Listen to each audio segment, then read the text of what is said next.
ladies and gents. Great to see you all here. It's been about, I think, 2.5 years since we've done this.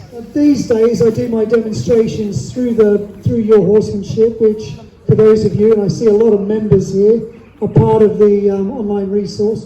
Coffee mornings are just about me just working with horses that are in on training. It's not a sort of to program sort of an operation. You see the horses as they are. I've got a young horse that I'm going to be working with on the ground, and I'm going to be doing some teaching as well. So I've got one of the owners in who's going to be working with their horse. I've got Hamish. Hamish, do you want to put your hand up? Hamish and Julia, do you want to throw your hand up? They're going to be doing a bridle-less demo, so they're doing some more advanced stuff. In between events, you might have noticed Michael and Abby from in-hand Equine Osteopathy. There they are up there. They are going to be working with one of the young thoroughbreds that I've bought for my daughter. The last little bit of the demo is going to be me riding a big young horse. And when I say big, I mean she's massive. When you stand in around your horse and they get a little bit bored or a bit sort of fractious, they might turn and sniff you. Okay, who's had their horses sniffing them? Okay, now sniffing is not a bad thing because they're investigating. However, sniffing turns to testing. I wonder what you do when I do this little muzzle. And us as human beings, we go, oh, look at him, he likes him nuzzling in there. So we go through that emotion, and then we get the nuzzle turns into, oh, that's not really doing much. What happens if I do this? And a little nip, and then we get the, oh, and then we react, and the horse thinks, wow, that got something to happen. But I want you to think about your reaction. What's most people's reaction to a horse that bites them? You give them a bit of a, get off me, crikey, and who could blame you? Now, who's ever found that effective? It is in the short term, don't get me wrong, it is in the short term. They go, oh, God, okay. But then later on, you'll find them trying again. Okay? I know because I've tried it too. Get off. But watch this. Let me do this in slow motion so you can see. Remember, horses remember the last thing that's done to them. So if I go like this, don't bite me. What was the last thing I did? Pardon? Took your hand away. Ah, very good, Liz. Top of the class. Have I done this on one of my demos or something before? Very perceptive. Okay, so I've done this. I've gone, don't bite me, get off, and the next thing I do is I move my hand away. So the horses remember the last thing that's happened to them. You've just moved away from your horse. Now when you move away from your horse, what's that inviting them to do? That's what I would do. Did anyone see what I just did? Did you see what I did? What did I do? Yeah. But did anyone see me move away from my horse? Did my horse really register what happened? No. It's sort of like, what was that? There's no association with it. And yet, if you've ever seen horses playing in the field, you'll notice that the horse that can hold their ground tends to be the boss. Now, they don't necessarily have to be chasing and kicking and biting all the time, although they will. But when they're playing, the horse that can hold and not move and take a little bit of a bump or a bite, and the other one moves away, then eventually what happens is that other horse goes, okay, you're the boss, that's fine. Okay, so this is what I'm doing. If that other horse moves away, they think, oh, they moved away, so it still could be game on. I've moved them.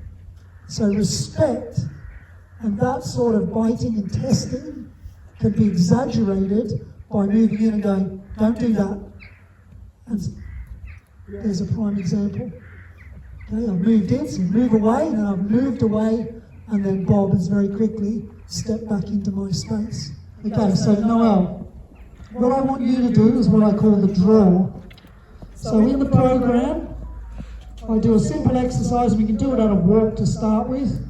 I like to do it at a trot because there's more energy. The more energy you use, the more it means, basically. So he's going around nicely now. A draw is simply working behind. Give a push and draw them in a straight line all the way into you. Here. Try to hold the ground. Good, that's better. Now next time around, think of a draw towards the crowd. Work to the crowd. Good. There it is. Well done. Perfect. Everyone wants to clap, you know what's going to happen, don't you?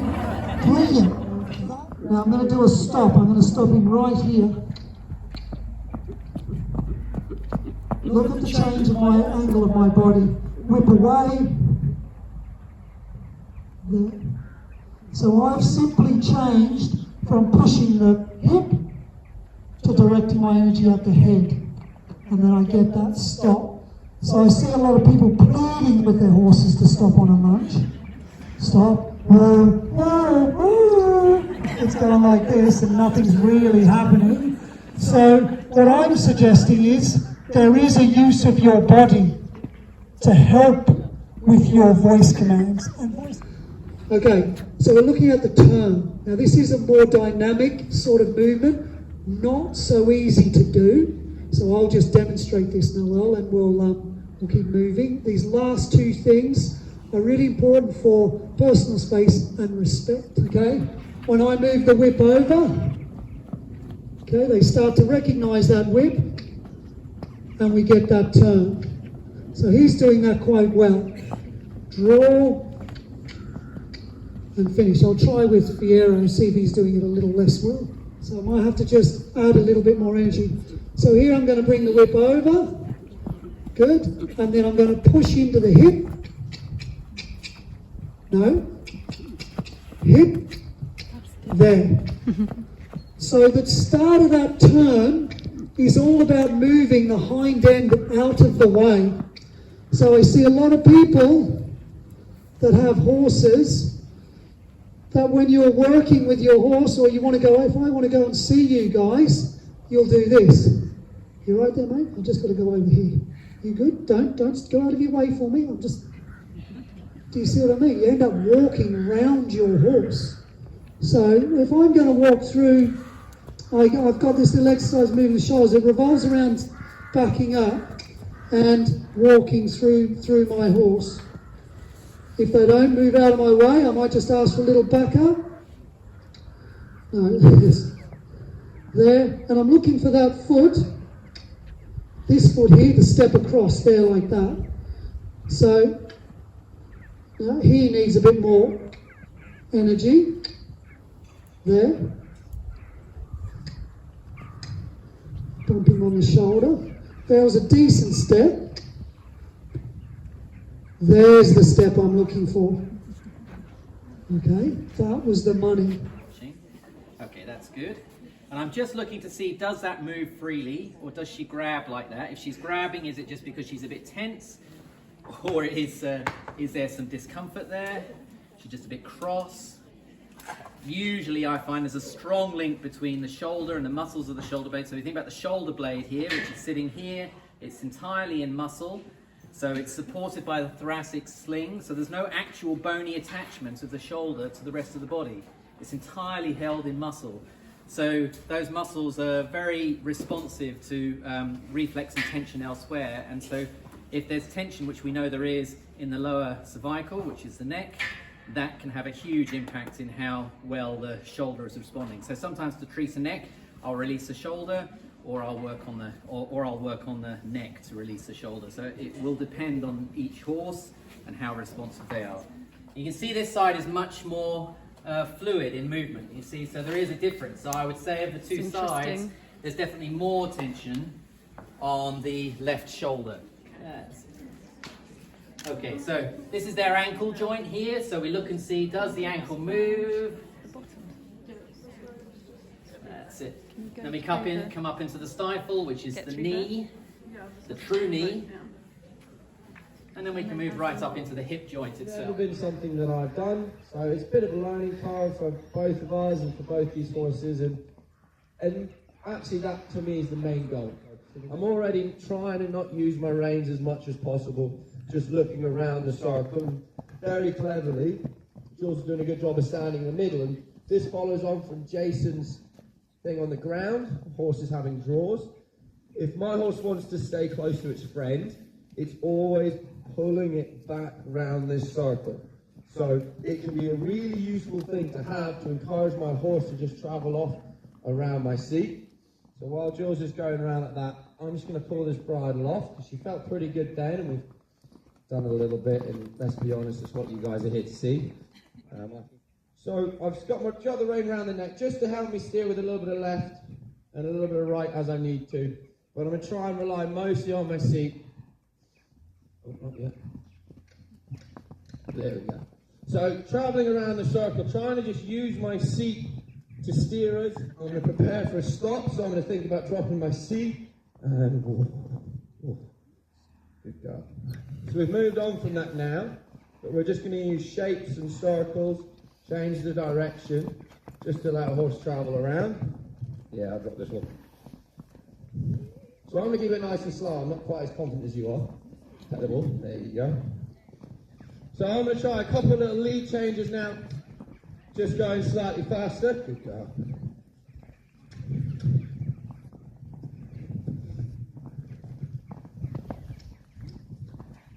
She really wants to slow down. Oh no, I promise you we're quite good at this normally. But what is quite important is after we've gone a little bit faster again, bring the horse back, give her a bit of a rest, let her catch her breath, kind of understand that although this is really exciting, actually if she comes back and listens, she can catch her breath back. Oh, lovely stop. She can catch her breath back and it's really quite comfortable. So we're going to try a little bit quicker now. Now see what happens if we turn back. Good job.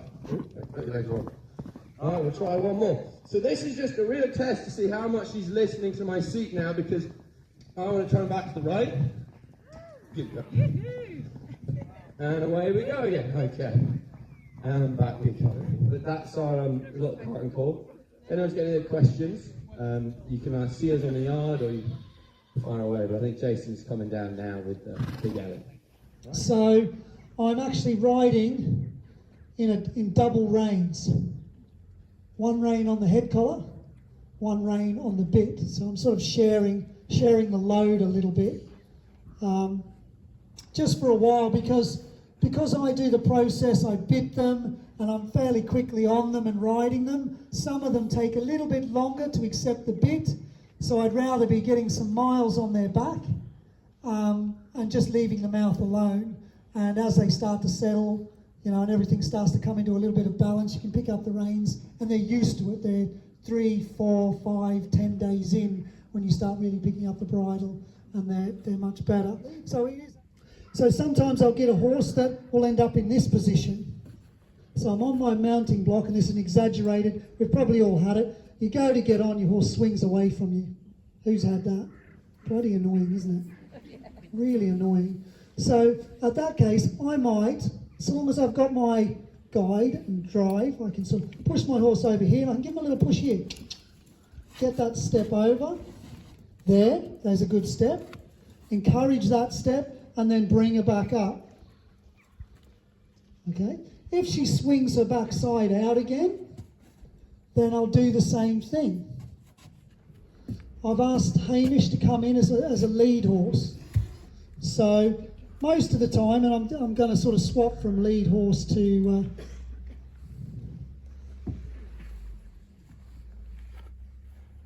hello, sweetheart. Okay, Hamish, do you want to take a lead up here? So this is a great thing to do when I send people home with their horses for the first time.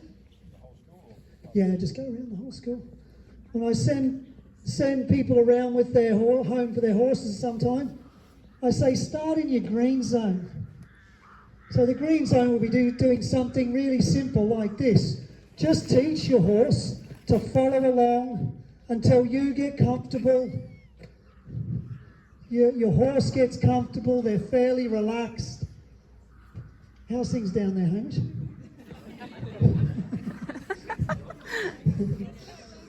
Bez. Yeah, till you get comfortable, your horse gets comfortable, and away we go. Now this mare hasn't cantered at all. I haven't been able to canter because I start them in the round pen, which is just too small for her. And this is a little bit outside my comfort zone because I like to test my horse in all gaits and make sure that they're comfortable and they understand what it feels like. She doesn't know yet, so I don't quite know what is going to happen. So we're gonna sort of work through this and give her her first canter today and see how she goes. So Hamish, you might be able to gallop, but if you feel hot wind on your neck, that's her breathing down your neck. It means you need to speed up a bit. Okay, we're off. We're taking the lead. She's on her own now, so she's got to think. Just circle back round in front again, Hamish. Even if you just do a slightly smaller circle, she's quite bold, isn't she? Okay, I like this. I've got a bit of energy. I've got to get going before she gets too tired. Okay. Now, the other thing that I just wanted to show you about steering is with babies, it's all one rein for me when I'm riding horses, because I show them left and right so I can steer them, and then they learn what's going on out and around the farm. So, in a traditional sense, a lot of dressage producers and that sort of thing, they spend a lot of time creating balance with their horses. They spend a lot of time creating balance by lunging, you know, getting good rhythm in the lunge. So you see a lot of that traditional sort of lunging. And that's to build strength and to teach them about being in that frame and in two reins. Well, I spend a little bit more time directing them and waiting for them to come to the two reins a little bit more. So, and also I know when a horse gets in trouble, the best thing to use is bend. And I find the problem with a lot of people that have been trained classically is if something goes wrong, everything is two hands. And what that can create is tension, because you pull on your horse, you block your horse, and any energy that's in your horse goes like this. And this, in time, can create some bad behaviour. So that's why directing energy is so important, being able to turn it.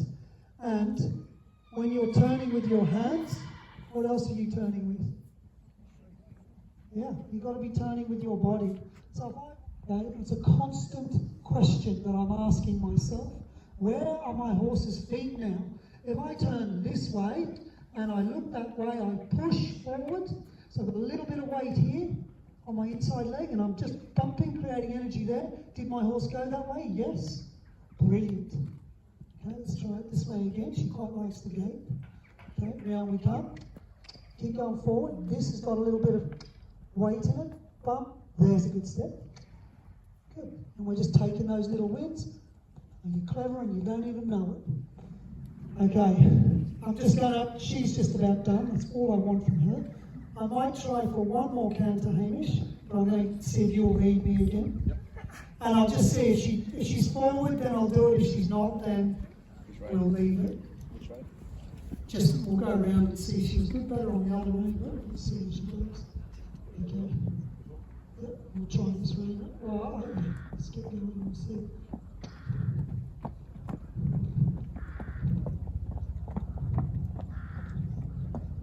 Okay, away you go. Get going. Get going. Excellent. Good going.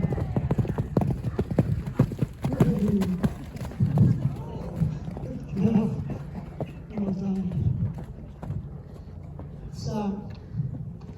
So I've used a few things there to help me out. Can anyone tell me what one of those things is? I used Hamish, yeah. Anything else? Yeah, the voice. I was encouraging her. Gate. I was using the gate as well, wasn't I? I could tell at the start of this session, did you see when I was doing those turns? The turns weren't as good coming away from the gate. So I thought, okay, note to self, okay, I can probably use that to help get a canter. Now I have to be careful, just stand here, Hamish. I have to be careful with that, because if I kept cantering towards the gate, you can see where that's going, can't you? That's going to be a problem one day. You know, turn, same thing when you go for home. Turn, if you canter a horse home all the time, pretty quickly, it's a great game, with a big reward at the end of it. So, so I use that today, I might use it one more time, but after that, once I know she knows how to canter, she's had a bit of a feel, then I need to change that habit before it becomes a habit of hers. So little things to bear in mind, which you may not realise. Oh, she's nice and forward, let's go for canter. But what is making her go forward? Be aware of those little things, because they're the things, if you're aware of them, that stop problems happening.